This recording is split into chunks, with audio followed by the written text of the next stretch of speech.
세상에는 우연이란 말이 있습니다. 또 요행이란 말이 있습니다. 전혀 생각지도 않은 일이 일어날 때 그렇게들 하는 말입니다. 오늘 그 본문에 나타난 그 예수님과 베드로의 그 만남은 어쩌면 인간적으로 생각하면 굉장한 우연입니다. 그러나 이것은 하나님 편에서 볼 때는 하나님의 섭리로서 예정하신 역사라고 그렇게 볼 수가 있습니다.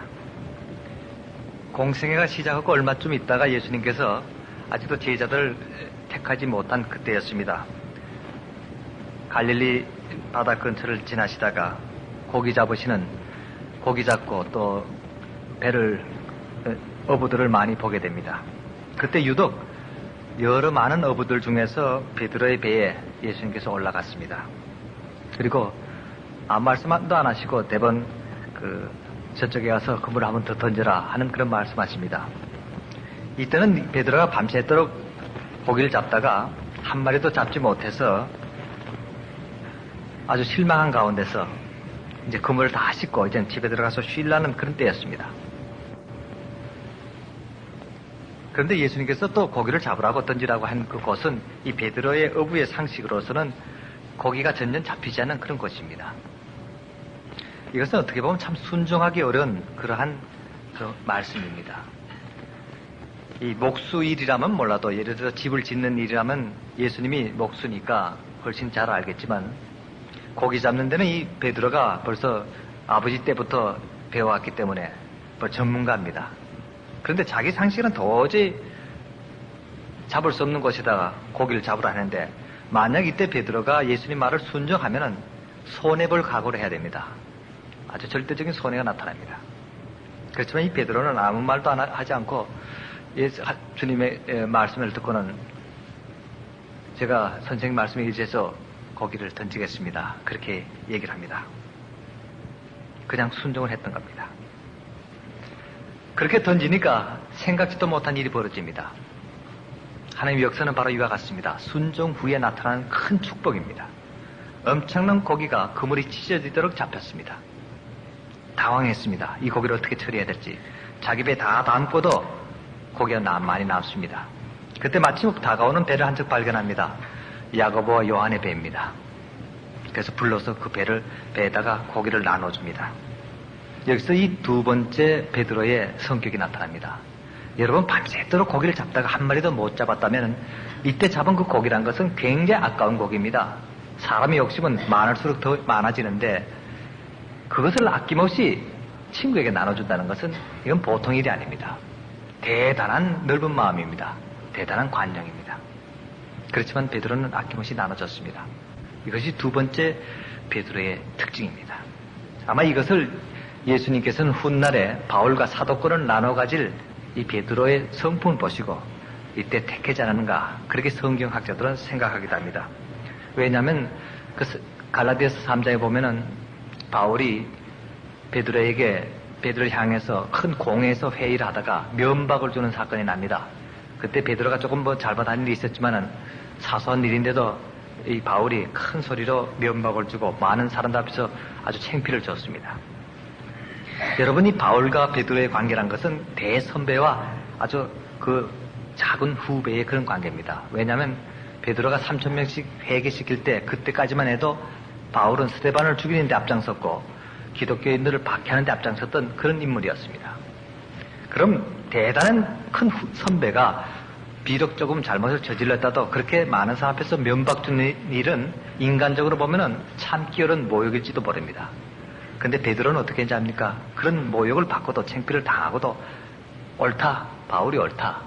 그리고는 그 후에 바울 서신 모든 것을 성경으로 추측까지 했습니다. 굉장한 넓은 마음입니다. 아마 이때 야고보와 요한에게 고기를 나눠 가지던 이 베드로의 그 넓은 마음이 훗날 바울과 사도권을 나눠 가지는 것을 아마 주님께서는 아시고 택했지 않은가 그렇게도 볼 수가 있습니다.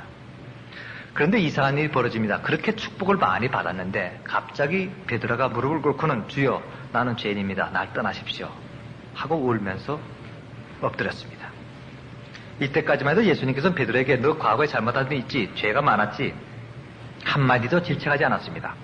과거의 잘못을 전혀 탓하지도 않았는데 베드로가 엎드려져서 주여 난 죄인입니다. 그렇게 고백합니다. 여러분 이 뜻이 무엇인지 압니까? 우리가 이 세상 살면서 은혜를 많이 받고 하나님 축복을 많이 받았을 때 그때 정말 하나님 은혜 감사하다. 이것으로 끝나서는 안 된다는 말씀입니다. 축복 많이 받고 은혜 많이 받을수록 그때일수록 나의 묵은 죄가 아직도 남아있는가? 나의 나쁜 성질이 아직도 남아있는가? 아직도 내 남은 여지가 있는 것을 주님 앞에 자복하고 밝히고 주님 발 아래 엎드려서 주여 나는 죄인입니다.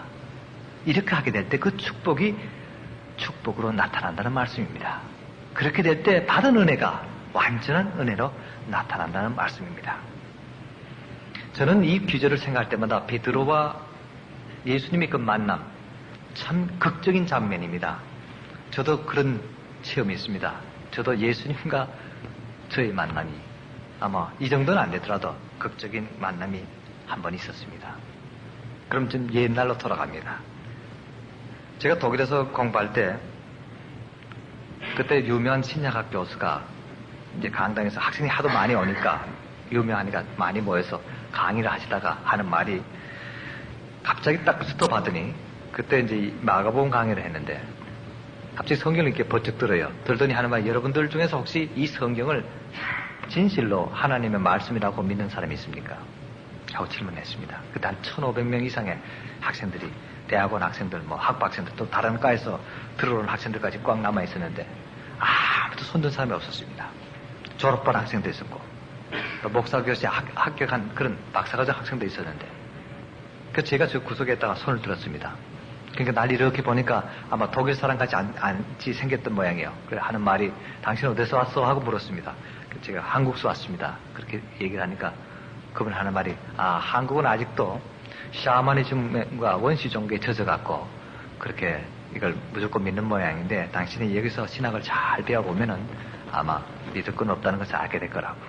그러면서 딱 하는 말이 여러분들은 이 성경은 이 껍데기 2장만 앞뒷장이 2개 가죽으로 된 거 외에는 믿을 게 아무것도 없습니다. 그 내용은 아무것도 아니다. 그렇게 얘기를 했습니다. 많은 학생들은 조용했습니다. 마치고 나서 그 강의를 마치고 나서 제가 내려와서 제 옆에 있는 옆방에 사는 독일 학생에게 물어봤습니다. 내가 혹시 독일어를 잘 못 알아들어서 그렇게 된지 모르니까 혹시 네가 한 번 더 소개해달라. 그 선생이 그 교수가 이렇게 물었나. 그래서 난 이렇게 대답했나. 그래 했더니 이 친구가 대답도 안 하고 가만히 나를 측은한 듯이 바라보면서 하는 말이 자네 진짜 이 성경을 하나님 말씀 믿는가 그렇게 물어요. 그래서 그렇다고 너는 안 믿냐 하고 내가 대신 물어봤습니다. 그래서 그 친구 하는 말이 안 믿는다고. 그럼 자네는 왜 신학에서 목사 되려고 하는가?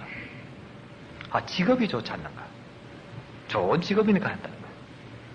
근데 저는 그 어릴 때 자랄 때 이게 신학하고 목사하면 사명감이 있어야 된다. 뭐 하나님께서 부름을 받아야 된다. 그렇게 들어왔는데 갑자기 직업 얘기를 하니까 제가 깜짝 놀랐습니다.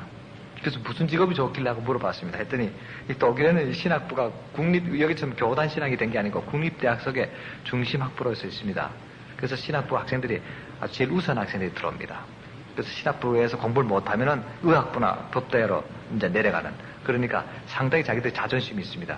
그러니까 학문적으로 높은데 가슴은 아주 차갑지요. 그리고 이제 또 목사님도 또 국가 공무원이니까 아주 고급 공무원이니까 또 상당한 그 지적 수준이 높고 이렇게 되니까 그 아주 제일 똑똑한 사람이 오지만은 신앙은 별개로 신앙과 신학은 별개로 그렇게 공부할 때였습니다. 그때 60년대, 70년대 초반이니까 그때 한참 해도 이 사회주의 신학이란 거, 이게 항상 그 막스주의적 신학이란 거, 그렇게 하면서 그 교수가 한 번 강의하면서 칼 막스야말로 사도 바울의 복음가는 대선교사다. 이제 그렇게 이제 공언할 정도로 그런 이제 그 판도가 날 그때였습니다. 그때 제가 고민이 생겼습니다. 야, 나는 이 신학을 공부한 것은 정말 하나님의 말씀을 바로 배워서 정말 좋은 메시지를 전하고 싶어서 하는 건데 만약 그렇다면 내가 뭘 전해야 되는가? 사람의 생각을 전해야 되겠나 하는 겁니다. 그러다 그 다음 세미나에서 그분과 또 부딪히게 됐습니다. 그러니까 그 사람이 하는 말이 당연히 자꾸 성경을 하나님 말씀 믿고 하나님 존재를 믿는다고 하는데 당신이 그렇다면 증거를 대봐라 이게. 하나님의 존재가 확실한다는 증거를 대라. 하나님의 존재가 실존적이라는 걸 증거를 대라는 겁니다. 그래서 그럼 어떻게 돼야 됩니까? 하니까 하는 말이 당신이 그렇게 믿는다면 하나님과 한번 대면한 적이 있을 거 아닌가? 하나님 얼굴이 어떻게 생겼더나 흑인이든가 백인이든가 아니면 당신 같은 황인정인가. 그 다음 당신이 하나님 만났다면 악수라도 한번 했을 거 아닌가. 그렇다면 그 선이 차든가 덥든가. 제가 그 두 질문에 대답을 못했습니다. 아무 말 못했어요. 그거 보라고. 그러니까 당신이 아직 모르면서 괜히 고집으로 믿는다는 거예요. 고집으로. 그리고 제가 그러면 우왕좌왕하다 끝마치게 됐습니다. 마치고 나서 이제 한국을 귀국을 했는데 와서 이제 어느 신학교에서 제가 이제 그 특강을 하게 됐습니다. 그때 이제 목사님들도 많이 오고 신학 교수들 다 와서 이제 제 특강을 듣는다고 이제 앉아 있는데 전 전하는 대로 열심히 해서 발표를 하고 났더니 갑자기 그 발표가 끝나기 전에 어떤 목사님이 손을 들고 질문하면서 그거는 당신은 자유주의가 아니냐 신신학자가 아니냐 하고 공격을 들었습니다. 저는 독일에서는 공부할 때는 복음주의자고 보수적이라고 비난받다가 한국에 도착하자마자 거꾸로 자유주의다 신신학이다 그러니까 제가 아무 말을 할 수가 없었습니다. 그래서 마침 그때 그 교수님들이 말려서 이제 제가 뭐 책필 나가지 않고 얻어맞지도 않고 그냥 물러갔습니다. 그러고 있는데 어떤 나이 많은 목사님이 한 분 오시더니 저한테 하는 말이 참 당신 그 이론이라든가 학문적인 것은 참 훌륭한데 이 하나님에 대한 체험이 없다. 이론적인 거하고 체험은 다르니까 당신 한번 체험을 해보면 어떻겠는가. 그래요. 그럼 그거 어떻게 체험합니까? 물었더니 한번 목회를 한번 해보라는 거예요.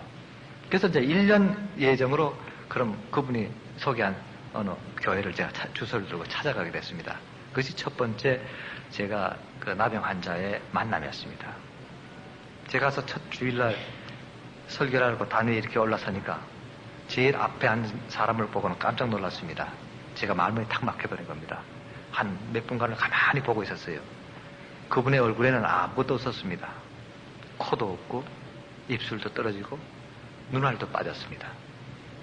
그 얼굴에는 구멍만 5개가 이렇게 뚫린 그런 모습이었습니다. 밑을 내려다보니까 손가락도 다 잘라진 팔목만 이렇게 남았고 이렇게 하고 앉아있는 그 모습이었습니다. 아무 소리 못하고 있다가 제가 지금도 기억하지 못하는 것은 그때 제가 무슨 설교를 했는지 무슨 본문을 했는지 모를 정도로 당황해서 지났습니다. 마치고 나서 제가 그분들에게 새로 부임한 목사니까 마치고 나갈 때 나랑 같이 악수를 하면서 인사합시다 하고 그렇게 광고를 했습니다. 보니까 아무도 없어요. 그래서 아이고 잘 됐다 다 갔구나 하고 문 턱 여니까 그 문 밖에 바로 줄을 쭉 서 있습니다. 교인들이.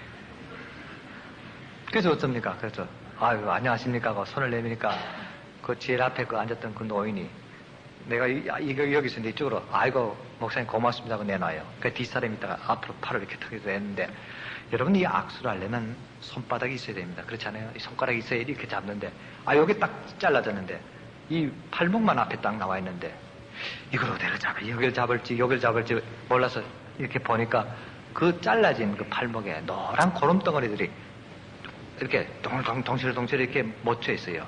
꼭 잡으면 쥐면 꼭 터질 것 같은데 아이고 모르겠다 하고 그냥 이렇게 쥐었습니다. 그 두 번째 사람을 잡게 되는데 할머니였습니다. 제가 보니까 반이 잘라졌어요. 그러니까 손바닥만 한 반 남았는데 제가 그 손을 이렇게 잡으니까 갑자기 그 할머니가 왼손 자기 손을 떡 올려놓더니 보니까 이게 손가락이 떨어진 그 사이에 또 노랗게 고름이 몇 덩어리가 이렇게 동실동실 맺히는 걸 갖다 제 손등을 자꾸 비벼대는 겁니다. 이거 보니까 꼭 터질 것 같아요. 그래서 이거 할머니 왜 이러냐고 빼려고 그러니까 그때 그 할머니 하시는 말씀이 목사님 제가 18살 때 이 병이 들어서 만 60년간 지금 제 나이 78입니다. 만 60년간 이 병으로 있다가 한 번도 성한 사람 손 못 잡아봤는데 오늘 목사님 손 잡으라니까 너무 좋아서 제가 그럽니다. 그때 갑자기 제 가슴이 뜨거워지면서 깨달았습니다. 어쩌면 이 손이 우리 예수님 손이 아니겠는가. 우리 예수님께서 우리 더러운 죄 때문에 십자가에 달리시고 그 고쳐받으신 손, 어쩌면 손가락도 부러졌고 어쩌면 거기서 헌데도 났고 상처난 어쩌면 고름도 생긴 그런 비통한 손이었을 거다. 내가 예수님 손 잡는데 내가 이거 뭘 이렇게 겁을 내는가. 그때 갑자기 독일에서 그 교수가 하던 말, 네가 손 잡아봤냐? 하나님 얼굴 봤냐? 그 말이 갑자기 떨어져서 바로 이것이 해답이구나. 이제야 내가 떳떳하게 우리 주님 손 잡았구나 하는 것을 깨닫게 됐습니다. 제가 10여 년간을 공부하면서 찾지 못했던 하나님을 오히려 그분 통해서 만나게 됐다는 사실입니다. 제가 그분하고 물었습니다. 할머니 참 세상이 원망스럽지 않습니까? 또 하나님이 원망스럽지 않습니까? 어째서 똑같은 사람 태어나서 어떤 사람은 아무 병 없이 살다가 시집가서 또 손주고 볼 나이에 어떻게 할머니는 평생 이 고생하면서 소외되고 사는데 하나님 너무 원망스럽지 않냐 그래 물었습니다. 그때 그분이 뭐라고 그러지 않습니까? 목사님, 나는 이 문둥병 걸린 게 얼마나 감사한지 모릅니다. 이 병 걸렸기에 예수 믿고 천국 가지 않습니까? 사랑하는 여러분, 이적이란 게 뭔지 압니까? 어떤 분은 뭐 위암이 됐다, 무슨 병이 들렸다가 기도하고 나니까 이적 체험했다 합니다만은 그보다 더 큰 이적, 이적 중에 최고의 이적은 병들지 않고 이 자리에 나와 있는 겁니다. 병들지 않고 기도하는 겁니다. 병들지 않고 예수 믿고 예배 드리는 겁니다. 여러분, 그것을 아셔야 됩니다. 우리 건강한 사람은요, 받을 축복 다 받았다는 사실입니다. 한 번은 어떤 할머니가 그 마을에서 밭을 이렇게 갈다가 7번째 손가락이 떨어졌어요. 그 자기도 모르게 툭 떨어진 겁니다. 그거 들고는 목사님 하고 불러요. 뭐 난리가 나는데 제가 왜 그러냐 했더니 제가 7번째 손가락 떨어졌습니다. 그래서 어떡하라고 제가 그러니까 하는 말이 그래도 얼마나 감사합니까? 아직 3개가 남았습니다. 이 3개 갖고 제가 또 청소도 하고 목사님 밥할 때도 제가 쓸만 있습니다. 여러분 10손가락 중에 7개가 썩어지고 3손가락만 남았는데 그렇게 감사하다고 기뻐하는데 여러분 10손가락 가지고 산 거 감사해 봤습니까? 여러분 발가락 10개 다 가지고 갖춘 거 감사해 봤습니까? 여러분 발가락 하나만 떨어져 있어도요 걷지 못합니다. 균형이 안 잡혀서 그냥 쓰러집니다. 감사할 일이 얼마나 많은가 하는 겁니다. 그래서 이 할머니가 그런 얘기를 합니다. 자기가 그 병이 딱 드니까 온 집안 식구가 난리가 났더래요. 자기를 아예 골방에 가둬놓고는 나오질 못하게 하더랍니다. 6남매였는데 다들 제일 큰 누나가 그 병에 걸리니까 다 어디 가서 죽었으면 하는 눈치더랍니다. 여러분 참 이상하지 않아요? 다른 병 걸리면은 다 온 집안 식구가 뭐 기도하고 난리하면서 병원에 입원도 시키고 보살펴주는데 왜 그 병만 걸리면 왜 나 몰라 하는 거예요? 그냥 다 어디 없어졌으면 하는 겁니다. 한 번은 자기가 새벽에 눈을 떠서 보는데 자기 아버지 나오더니 숫돌에서 낫을 갈더랍니다. 갑자기 마음에 생각나기를 아버지가 오늘 밤 날 죽이려는구나 하는 생각이 들더래요. 그래서 가만 보고 있으니까 숫돌을 한 몇십 분을 갈더니 그 날카로운 낫을 두고 자기 방 앞에 오더랍니다. 근데 한참 서 있더니 또 나가고 또 한 번 들어왔다가 또 나가고 그러더랍니다. 그러더니 이제 자기 방에 못 들어오고 있다가 그 다음날 밤중에 또 들어왔더랍니다. 오더니 하는 말이 사실은 내가 널 죽이고 싶지만은 내가 참아 애비로서 그럴 수 없고 우리 집안을 위해서 네가 나가서 죽어달라고 그러더랍니다. 너 하나만 죽으면 네 동생도 시집 장가 가는데 지장이 없다고. 아마 옛날에는 막 그런 병이 있다면 큰일 났던 모양이에요. 그러니까 이 딸이 그 말 들으니까 그래야 되겠다고 제가 나가서 죽겠습니다. 여기 뒤에 못이 있으니까 그 못에 빠져 죽겠습니다 하고 나왔습니다. 나오니까 그 어머니가 그래도 어머니가 뒤따라 나오면서 딸이 애미보다 더 먼저 죽으면 어떡하느냐. 그럼 쌀을 2대를 주면서 이걸 들고 가서 산신령한테 가서 기도하라고. 그래서 산신령한테 기도해서 나오면 들어오면 다시 시집 보내줄게. 제발 죽지는 말라 그러래요. 어머니 한 분만 살라고 그러지 다른 식구들은 다 죽었으면 하더랍니다. 그래서 어머니가 하도 간곡하게 그러니까 쌀자를 들고는 이제 산으로 올라가다가 그 목가에 왔습니다. 그 목가에 도착하니까 그때 갑자기 죽고 싶은 마음이 생기더랍니다. 그래서 쌀자를 놓고 신발 벗고는 이제 물속에 뛰어들려고 하는데 그 어머니가 또 이제 뒤따라 왔어요. 와서는 이제 꽉 허리를 껴안으면서 울면서 그럽니다. 애미보다 죽는 딸이 어떻게 있냐. 제발 죽지 말라고. 그렇게 하도 울면서 간곡하게 부탁하니까 차마 그러지 못하고 이제 나와서 살겠다고 나왔다가 이제 섬으로 끌려갔다가 그러다가 이제 우리 마을에 와서 살겠던 겁니다. 그러면서 그분이 하는 말이 뭔지 압니까? 저는 무능이라도 됐기에 예수님 만나고 예수 믿고 천국 가지 않습니까? 불쌍한 것은 우리 어머니 아버지고 우리 형제입니다. 예수 안 믿고 지옥 갔을 생각하니까 너무 안타깝습니다. 여러분 이런 믿음 보셨습니까? 여러분 믿음이란 게 뭔지 압니까? 지금 주어진 현 상태에서 감사하며 찬양하는 것을 말합니다. 무슨 대단한 일이 아닙니다. 내가 지금 가난해 있건 역경에 처해 있건 병들어 있건 그 가운데서 하나님 감사합니다는 감사기도 진실로 나올 때 그것이 믿음이요 성령 충만입니다. 그것이 바로 은혜 충만인 것입니다. 처음에 갔더니 사흘이 지나도 누가 와서 밥을 안 해줘요. 밥 먹으란 말도 없고. 그래서 이상하다. 이거 뭐 어떻게 목사는 무조건 오자마자 한 며칠 굶어야 되는가 보다 하고 이제 한참 기다리고 있었더니 한 나흘째 되는 날 웬 사람이 오더니 복을 보더니 이제 아무것도 안 해먹었던 거야. 그러니까 목사님 밥 안 해잤습니까? 그래서 글쎄 내가 뭐 쌀도 없고 아무것도 못 해먹는다고. 나 책가방만 하나 또 들고 내려왔는데. 그러니까 그 사람이 하는 말이 아이고 우리보다 더 가난하네. 그러더니 좀 쌀을 얼마 좀 걷어오더니 이제 한 끼를 해줘요. 그렇게 사는데 바로 제 사택 옆에는 돼지막이 이렇게 쳐 있습니다. 그러면 겨울 되면 뭐라고 하냐니까 목사님 이 돼지가 얼어 죽을 테니까 좀 한 2마리만 안고 자시오. 그럼 돼지를 안고 자면 돼지가 오줌 싸죠, 똥 싸죠, 다 해놓으니까 이게 참 기가 막히는 거예요. 야, 굶더라도 제대로 집을 져야 되겠다 생각해서 그냥 마침 그때 영농자금을 융자해 주길래 하다가 집부터 지어버렸어요. 그 돼지막대로 따라가고 지어놨더니 건사기 됐는데 그게 전부 빗덩어리 된 거라. 아, 그러다 보니까 또 돼지를 이제 축사를 만들고 돼지를 치니까 어떻게 됩니까? 돼지 파당이라는 게 80년 초에 일어나갔구나. 완전히 이게 돼지값이 없어지니까 꼼짝 못하게 그냥 이게 굶게 된 거예요. 그래서 주는 대로 먹어야지 생각하고 있으니까 뭐 그때 뭐 헌금도 한 주일에 한 5, 600원밖에 안 나오니까 그 전기담아 깨지면 그거 하나 사니까 없어져요.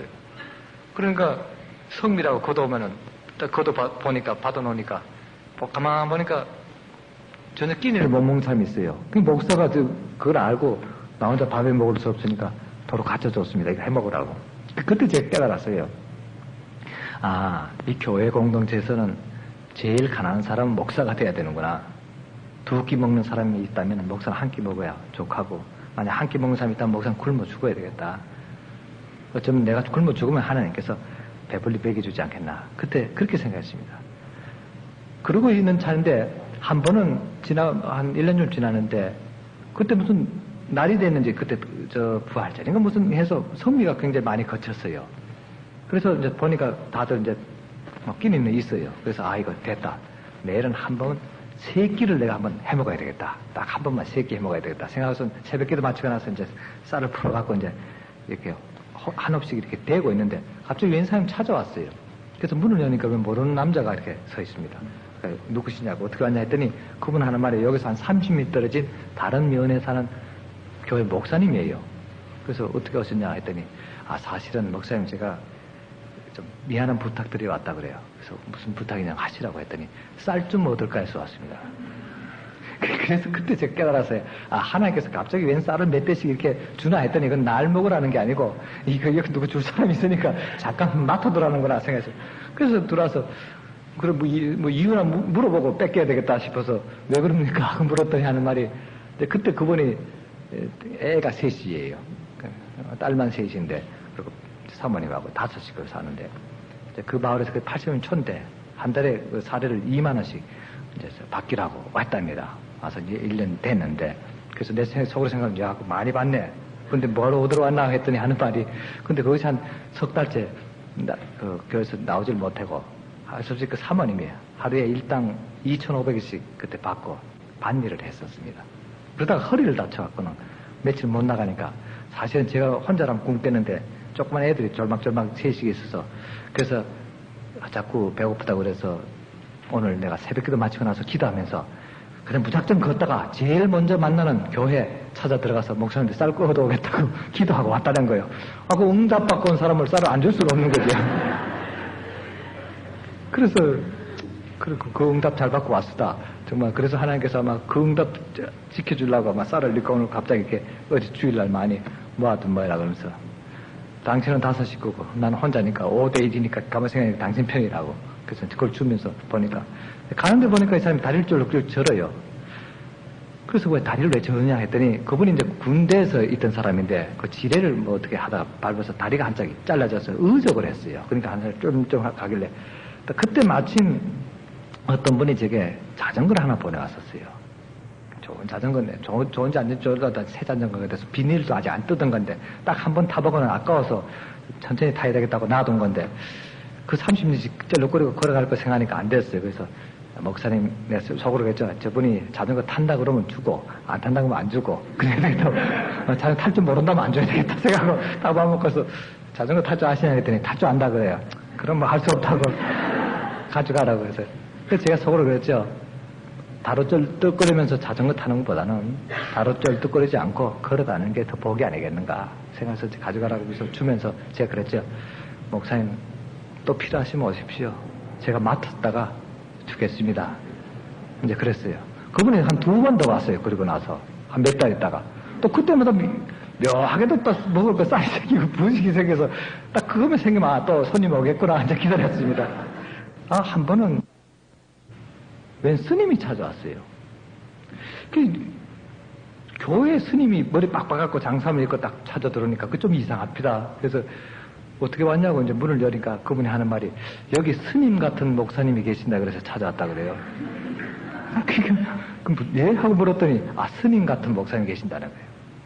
그 말이 좀 고약합니다. 그렇지만 어떡합니까? 들어오라고. 들어오니까 턱 하는 말이 예수와 석가모니의 관계는 형제지간인데 석가모니가 나이가 많고 형님이니까 목사님하고 나하고 나이 따지지 말고 내가 형님 하겠어. 그러니까 동생 하시오. 그럼 그렇게 하자고. 그렇게 하자고 뭐라 그럽니까? 그냥 앉아요. 앉더니 눈이 부리부리하고 사람이 좀 무섭게 생겼습니다. 그때 나는 이제 바짝 말라서 저기 그러고 앉았는데 앞도 됐죠. 그래서 뭐 얘기를 하다 하는 말이 불경에 대해서 이렇게 여러 가지 얘기를 해요. 그래서 전 조용히 듣고 있었죠. 교회 와서 이 사람이 이제 설법을 하는 거죠. 한참 얘기를 듣는데 가만 들어보니까 내가 전에 언젠가 읽었던 그 산스크리트어 그 고대 인도 경전에 나오는 말을 이 사람이 인용하는 것 같은데 조금 내용이 다른 것 같아요. 그래서 제가 형님 하나 질문해도 되겠냐고. 그럼 뭐냐고. 내가 볼 때는 지금 인용하신 그 부분이 그 인도 그 경전에 그 마지막 부분인데 어떻게 왜 첫 번째 부분으로 이렇게 인정하시는지 혹시 잘못되지 않느냐고 이렇게 물었더니 갑자기 그 사람 눈이 동그래지더니 나를 이렇게 보더니 아니 목사님도 스님 하셨어. 그런단 말이야. 그래서 그런 게 아니고 좀 읽어봤다고. 그런 저런 얘기가 이제 배가 고픈 모양이에요. 그때 아침 8시쯤 하는 사람인데 그때 오후 한 3시쯤 됐으니까 그 하는 말이 아니 밥 안 주냐고 그래요. 손님 왔는데. 그래서 그렇지 오늘 혹시 있을지 없을지 몰라도 아마 만약 식사가 되면 4시 반 되면 합니다.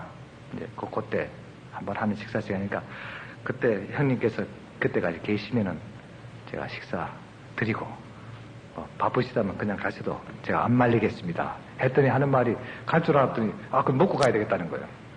그래서 앉아 있었죠. 그랬더니 마침 또 그래도 손님 대접하라고 그 할머니가 오셔갖고 밥을 해갖고 이제 갖고 들어왔어요. 정말 소반에다 이렇게 두면하는데 밥 한 그릇에다가 김치 하나 하고 물 한 그릇 하고 숟갈 하나 하고 젓갈이 딱 들어가니까 자기 밥 어디 있냐고 그래. 내 밥 어디 있어 그래. 그래서 제가 이제 숟갈 들고는 그 밥그릇에서 반을 이렇게 그어놓고 위는 형님 잡수고 아래는 제가 먹겠어. 그러니까 숟갈로 잡수겠어 젓갈로 잡수겠어 그렇게 물었습니다. 그러자 갑자기 쌤 벌떡 일어나더니 밥상을 옆에 놓더니 저한테 큰절하면서 형님 그런단 말이에요. 아니 동생이 갑자기 형님 되는 거 왜 됐냐고 하고 물었더니 그분 하는 말이에요. 제가 참 형님으로 모시겠다고. 그래서 스님 동생이 갑자기 생겨버렸어요. 나는 또 밥상 보고 은혜 받는 사람 처음 봤습니다. 그 다음은 자기 얘기 안 하는 거예요. 형님 얘기해 주시오. 그래서 그 양반하고 단둘이 성경 공부를 시작했습니다. 참 기가 막힌 일이 생겼죠. 근데 나는 좀 불편스럽죠. 이 친구 있으니까 밥을 반 그릇 뺏기니까 갔으면 좋겠는데 밥 먹을 때는 싹 갔으면 좋겠는데 기회 있는 거예요. 그러면서 하는 말이 아니 형님 왜 이렇게 삽니까 그래. 뭐가 그러니까 자기는 중일에도 고기도 먹고 뭐 갈비도 먹고 다 먹는데 왜 이렇게 먹느냐 이게 거꾸로 된 것 같다 이거지. 자기는 고기 먹고 채소 먹는다 그래서 자네 어떻게 불자가 그렇게 그런 걸 살생하는 음식을 먹을 수 있는가 하고 물었더니 하는 말이 나는 해탈을 했기 때문에 그러니까 아무거나 먹어도 된다는 거예요. 그래서 그 참 해탈도 괜찮은 해탈이다 그렇게 생각했습니다. 그런 속에서도 그 가난한 속에서도 정말 제가 한 끼 먹으면 이틀 굶고 또 한 끼 먹으면 사흘 굶고 이렇게 살면서 그래서 하나님께서 죽이지는 않습니다. 죽을 일이 없고 한번 누웠다가 일어나려면 하늘이 새카매져요. 그래서 누웠다 일어나기는 힘들어갖고 앉아서 자야 되겠다 해서 이제 앉아서 잤죠. 그러니까 앉아서 일어나는 건 좀 쉬운데 누웠다 일어나니까 아무것도 안 보이는 거예요. 그래서 이거 정말 이거 영양실조 걸려서 이거 끝나는 것보다 하고 있던 그런 때였습니다. 근데 어느 날 갑자기 천사가 호련히 나타났습니다. 갑자기 그 마을에 군수가 나타났죠. 묘원장이 나타난 겁니다. 이거 뭐 온 동네가 난리가 났어요. 그 묘원장도 한 번도 안 오는 마을인데 군수가 나타나니까 난리가 났죠. 근데 군수만 나타난 게 아니에요. 그 도에서 제일 높은 분이 나타난 겁니다. 여러분, 한 도에서 여기 주에서 제일 높은 분이 누군지 압니까? 네? 주지사죠. 아니, 주지사보다 더 높은 사람. 그 사모님이에요. 그 당시 우리나라는 그랬어요. 80년 초에 전 대통령 그 시절에는 그런 말 합니다. 나도 그때 들었는데, 서울대학보다 육사가 더 낫고, 육사보다는 대통령이 더 낫고, 대통령 위는 영부인이다. 그런 말 들어봤어요? 우리나라가 상대 민주화돼서 여권이 발전했답니다. 근데 도지사 사모님분이 찾아왔다는 겁니다. 그래서 나는 그럴 리가 없다고. 나는 그분의 이름도 모르고, 도지사 이름도 모르고, 근데, 찾아올 리가 없다고. 그러니까 구문서가 왔으니, 목사님 왔으니까 나와보라는 거예요. 그럴 리가 없다고. 그때 마침 제가 꿈틀꿈틀 댔습니다. 한 20분가량 안 나갔어요. 그러니까 아마 밖에서 기다린 사람은 얼마나 저 사람이 거창한 사람인지 아마 그렇게 했는지 모르지만 사실은 제가 그 양말이 하나밖에 없었는데 그게 빵꾸가 나서 그걸 기입고 있었다고. 그러니까 맨발로 나갈 수는 없고 이제 그걸 빨리 기어서 나가려니까 군수 가서 자꾸 나오라니까 할 수 없이 맨발로 이제 나갔죠. 고무신 신고 이제 검정 고무신을 신고 이렇게 턱 나가니까 그때 만났습니다. 그 천사를 누가 보냈는지 압니까? 여기 이승군 목사님 보냈어요. 12년 전에. 난 지금 그래서 지금 이거 12년 만에 처음 만났죠. 사실은. 난 미국에 오신지도 몰랐는데 제가 미국 가서 어떤 분이 들었길래 제가 늘 마음으로 빚진 생각을 했습니다. 그때 정말 영양실적에서 그럴 텐데 그분을 만나서 그분이 그 다음에 저를 자기 공간으로 초대를 했습니다. 갔더니 이 고깃국인 같아요. 무슨 국인지 몰라도 그냥 고기 덩어리가 하나 들어있고 국물이 아주 기름기가 꽉 찬데 그걸 한 숟갈 탁 들었던 순간에 여기가 천국이구나 딱 생각했어요. 그렇게 얼마나 맛있든지 한 사발을 다 먹고 염치 없지만 한 사발 더 먹겠냐고 더 먹을 수 있냐고 그랬더니 또 한 사발 줍니다. 그때가 어떻게 그렇게 맛있든지 그 두 사발 딱 먹고 나는데 그 다음에 입이 딱 막혀요. 그때서 생각난 거예요. 우리 식구도 생각난 거예요. 이건 나도 별 수 없구나. 배고프니까 그냥 식구 생각 없이 혼자 먹었다 해서 이거 나 못 먹겠다고. 그랬더니 그걸 그 사모님이 아시고 하는 말이 목사님 내가 그럴 자고 떡을 지금 2마리 해놨습니다. 갈 때 가져가라고. 그래서 이제 제가 왔지요. 원래 오니까 내가 처음으로 그때 몇 년 만에 처음으로 외출하니까 이 사람들 어떻게 기다리지 않습니까? 몇 시간을 기다린 거 교회 앞에서 갖고 올까 싶어서 버스를 대절해 와서 그러니까 전남 도원의 귀부인들은 다 대동하고 왔죠. 그래 와서는 그때 오자마자 우리 교회 찾아왔으면 인사하기 전에 통성명 하기 전입니다. 왜 왔느냐 어떻게 왔느냐 그것도 묻지 않고 우리 가서 예배부터 드립시다. 그러니까 다 이제 교회당으로 들었죠. 그러니까 우리 마을 사람들은 겁나서 이제 안 들어가려고 그래요. 그래서 들어오라고 괜찮다고 다 들어와서 이제 전도 집회를 한 겁니다. 내가 찾아가도 전도해야 될 판인데 제 발로 다 들어왔으니까 뭐하노 그냥 예배를 한 2시간가량 봤습니다. 보고 나서 이제 제 방에 들어왔어요. 방이 요만한 방에 한 3사람 앉으면 꽉 찹니다. 그래서 다는 못 오고 대표만 오시라고 와서 이제 제가 대접할 거고 냉수는 한 잔씩만 드리겠다고 이제 뚝 하고 이제 그렇게 하고 이제 그분이 이제 갔습니다. 근데 며칠 후에 연락이 왔어요. 네, 초대하고 싶다는 거예요. 자기 공간으로. 그래서 제가 그랬죠. 목사는 밥 먹으러 가지는 못하고 말씀 전하러밖에 외출 못합니다. 그랬더니 그럼 여기 와서 예배 드리면 될 거 아니냐고 그래요. 그러면 가지요. 했더니 아마 그 공간 생겨 처음으로 거기서 성경 공부를 시작한 겁니다. 처음 예배를 드렸습니다. 그 안에서. 그래서 하는 말이 큰 회의실인데 그때 전에 올 때보다 더 많이 왔어요. 한 70명 가량이 또 부인들이 모였습니다. 모였는데 자리를 앉으라고 하면서 거기에 전두환 대통령이 와서 앉던 자리라고 그래요. 그러니까 여기 앉아서 말씀 전하라고 해서 그래서 거기서 이제 성경을 첫 이제 예배를 드렸죠. 했더니 마치고 나니까 여기저기 사람들 할 말이 거기 불교 믿는 사람이 더 많았습니다. 기독교인 몇 명 없었어요. 근데 하는 말이 목사님 말씀 들으니까 부처님 말씀만큼 아주 재미있으니까 우리 이런 거 자주 모입시다 그래요. 그래서 나는 그렇게 못한다고 거기서 나오기도 힘들고 그래서 안 된다고 했더니 그러지 말고 이제 2주일에 한 번까지 내려갔다가 그럼 한 달에 한 번씩이라도 해야 되겠다고 그렇게 된 겁니다. 그러다가 제가 떠날 때까지 도지사 공간에서 성경 공부를 시작하게 된 겁니다. 놀라운 역사 그때 시작된 거죠. 그때 이제 처음 이렇게 했지만 그러나 그 사람들이 뭐 당장 어떻게 도와줄 수 없었죠. 우리는 우리대로 이제 뭐 조금씩 이렇게 뭐 왔지만은 그러고 있는 판인데 마침 그때 바로 그 지사 3일 만난 게 바로 전이네요. 그때 독일에서 제 지도했던 그 교수님이 편지가 왔어요. 긴 편지가 왔길래 뜯어보니까 하는 말이 자기가 2년 후에는 은퇴를 하게 된답니다. 그래서 자기 후임자를 자기가 이렇게 생각해보니까 제자 중에서 자네가 제일 적기를 같아서 추천했는데 이제 그 허락이 났으니까 이 금년 말까지 오면 되겠다. 그래서 편지가 이렇게 온 겁니다. 그래서 가만히 그걸 보니까 야, 이 자리 가면은 하루 밥은 3끼 먹겠다 하는 생각도 들고 또 이렇게 자꾸 저울질하게 됐어요. 그러다가 대달 이제 해달 못하고 한 2달 좀 더 지났으니까 나중에 그때 또 편지가 왔어요. 아무래도 한 1년 일찍 와야 되겠다. 2년까지 그래갖고 일찍 오니까 그때 와서 자기 인수인계도 하고 나한테 뭐 좀 덜어 인계 맡을 거 있으니까 그렇게 왔으면 좋겠다고 빨리 오라는 편지가 2번째 왔습니다. 그때 제가 해답을 안 쓸 수가 없어서 해답을 썼습니다.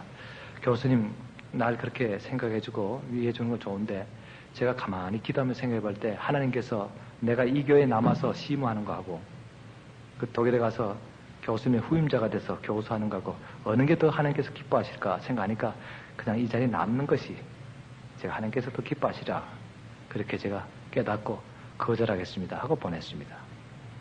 그랬더니 이분이 그 다음에 봄 신학기 시작할 때 마침 일본에서 무슨 모임이 있다가 왔다가 저한테 찾아왔어요.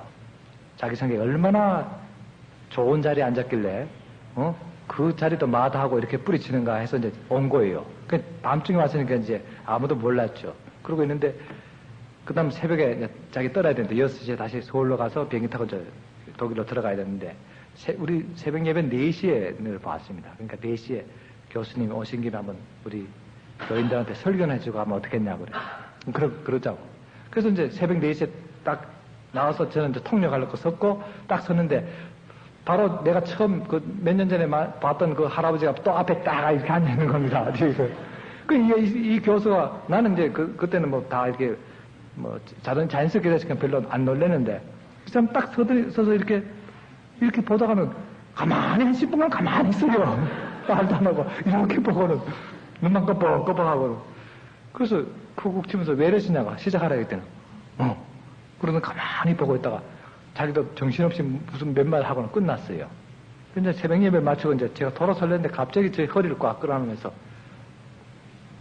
눈물이 걸성걸성해서 저한테 이렇게 말합니다. 당신은 내 제자지만 난 당신을 존경합니다. 여러분 이 이상 영광이 어디 있습니까? 그 대학 교수가 할 필요 없지 않습니까? 날 지도한 교수가 날 존경한다 해서 뭐 그 이상 큰 그거 없지 않습니까? 그럼 그 사람이 정말 떠나갔습니다. 소문이 어떻게 났냐니까 이 양반이 가서 소문을 어떻게 퍼뜨렸냐면 저 김녀석은 매일 하나님 손잡고 목회하더라. 이렇게 된 거예요. 그러고 있는데 한 달쯤 지났는데 한 친구한테서 편지가 왔습니다. 저 동기생이었습니다.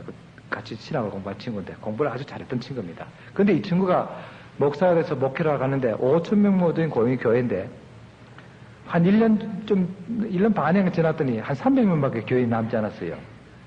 그래서 왜 그러는가 했더니 나중에서 물었더니 설교를 하는데 나는 이 성경을 믿지 않지만 여러분들 알아서 들으시오. 이렇게 설교했단 말이야. 그러니까 뭐 알아서 안 나오게 된 거죠.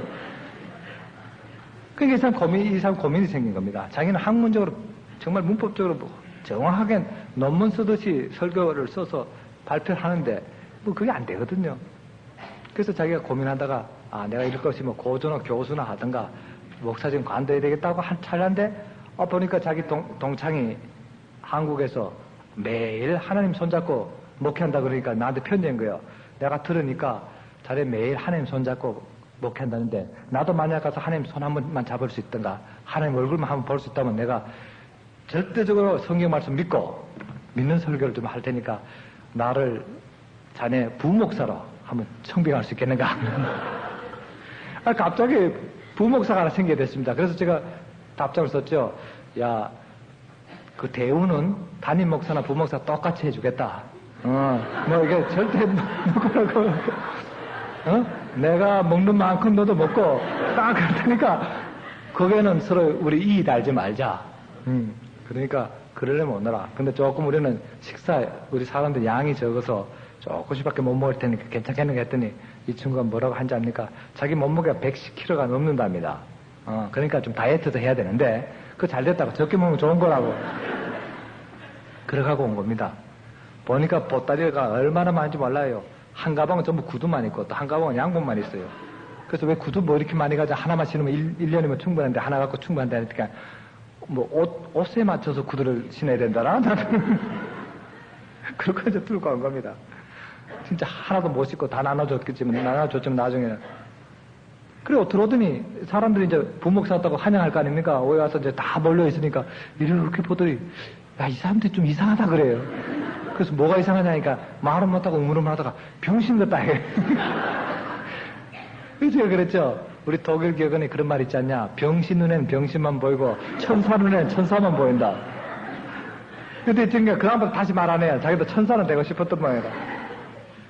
그리고 와서 야 이번 주 첫 부임했으니까 너 설교하라 이게 하란 말이 내가 독일서도 설교 못했는데 여기서 어떻게 하겠냐고. 그러니까 우선 하나님하고 악수를 좀 하게 하든가 하나님 얼굴하고 대면하게 해주기를 못한다는 거예요.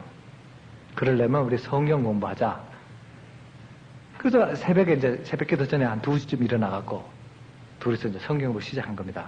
이 친구는 히브리 성경하고 헬라 성경하고 라틴어 성경 요거 세 개만 딱 들고 왔어요. 거기에 이제 화나니까 들고 와서 탁 꺼내더니 봐. 우선 히브리 성경부터 이봐 이게 문법적으로 틀리지 않은 얘기야. 응? 이 문장 자체 틀려먹었다는 거죠. 이거 따지고 들어가니까 공부가 됩니까? 아직 안 되겠다. 때가 안 된 것 같으니까 휴강하자. 그래서 넣었습니다. 그러고 있는데 한 이틀쯤 그냥 지나가니까 뭐 밥이 아무것도 안 들어오니까 다이어트는 건 좋지만 한 끼도 안 먹으니까 죽겠거든요. 이 큰 덩치가 왜 밥 안 주냐 그래서 자네 다이어트 한다고 그래서 한 일주일은 그냥 굶고 다이어트 하려면 한 일주일은 굶고 그 다음부터 조금씩 먹는 거라고. 그랬더니 아이고 자네는 살 안 빼도 좋으니까 좀 먹게 해달라는 거예요. 배가 너무 고프잖아요. 그래 그러면 우리 새벽 한 2시쯤 일어나서 밖에 나가면 큰 빵을 하나씩 줄 테니까 나눠 먹자 그랬더니 좋다 그래요. 새벽 2시만 기다린 거죠. 그래서 새벽에 딱 나가니까 마침 별이 하늘에 촉촉촉촉 빛나요. 그래서 제가 그랬죠. 입을 크게 벌려라. 하늘에서 별빵이 내려온다. 그래서 그렇게 해라. 나하고 그래요. 그럼 너는 맨날 저것만 먹느냐? 그래서 그렇다고. 그럼 배가 부르다는 거예요. 입을 크게 벌려 해라니까 자기는 더 배고프다는 거죠. 안 된 거예요. 그러고 있다가 한 몇 달 지났는데 그때 무슨 또 어떤 좋은 일이 생겼는지 쌀이 좀 많이 들어왔어요. 그러니까 하는 말이 야, 한 끼 먹더라도 한번 실컷 먹자는 거야. 그래서 내가 그랬지. 야, 매일 조금 먹다가 한 끼 갑자기 먹으면 탈나니까 안 된다 했더니 탈나는 건 둘째 치고 한번 배불러 봐야 되겠다는 거예요. 그래고는 밥을 막 한 양푼을 많이 해갖고는 뭐 거기다 김치 부어갖고는 막 비벼서 먹는 거예요. 저는 처음에는 김치 못 먹겠다고 밥만 먹던 친구가 그냥 먹더니 자 이게 쫄아진 위에다가 밥이 갑자기 들어가 그거다 김치 섞어 먹으니까 배가 이상해질 거 아닙니까? 그게 급하거든요. 이게 설사가 생겼죠. 그 변소를 가는데 급하죠. 근데 우리 변소가 어떻게 됐냐면은 이 구멍을 깊게 파고는 판때기 두고 이렇게 걸쳐놨습니다. 그래서 몸무게가 60kg 이내 같으면 앉아도 별 요동이 없는데 그 이상 되면은 이게 흔들흔들해집니다. 우리 마을 사람 60kg 이상은 없으니까 항상 앉아내는데 지금 110kg짜리가 떡 들어가니까 이게 흔들흔들했죠. 그전에는 조심하게 반쯤 엉거주면서 일 보니까 괜찮다. 이게 너무 급합니다. 축 주저앉았네. 그러니까 이 판때기가 뚝 부러진 거예요.